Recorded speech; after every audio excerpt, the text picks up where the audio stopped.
नातवाचा मृत्यू सहन न झाल्यामुळे स्मशानभूमीमध्येच आजीचा देखील मृत्यू झाल्याची घटना सोलापूरमध्ये घडली आहे। सोलापूरच्या अक्कलकोट तालुक्यातील हन्नूर गावातली ही घटना आहे।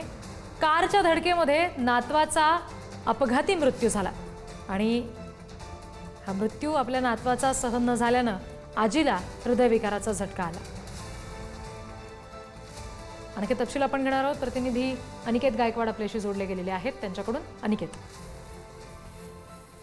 इथे आपण जर पाहायला गेलं तर अक्कलकोट तालुक्यातील जे हन्नूर आहे गाव आहे, त्या गावापाशी आदित्य वनमाने हा जो युवक आहे त्याचा कारने जे आहे ते अपघाती मृत्यू झाला होता। मात्र हा मृतदेह जो आहे तो त्यांच्या जे अंत्यसंस्कार जे होत होते त्यावेळेस त्यांच्या आजी जे आहे जनाबाई यांना देखील हार्ट अटॅक आल्यानं त्यांचा देखील स्मशानभूमीतच मृत्यू झाल्याची घटना जी आहे ती अक्कलकोट तालुक्यात घडलेली आहे।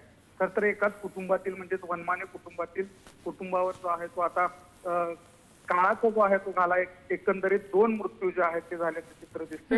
हन्नूर गावामध्ये वाहन चालक जे भीमाशंकर वनमाने होते त्यांच्याच जो मुलगा होता आदित्य, त्याचा मृत्यू कारणे झाल्यामुळे आजीने जे आहे ते स्मशानभूमीमध्ये जागीच जो आहे तो जीव सोडलेला आहे।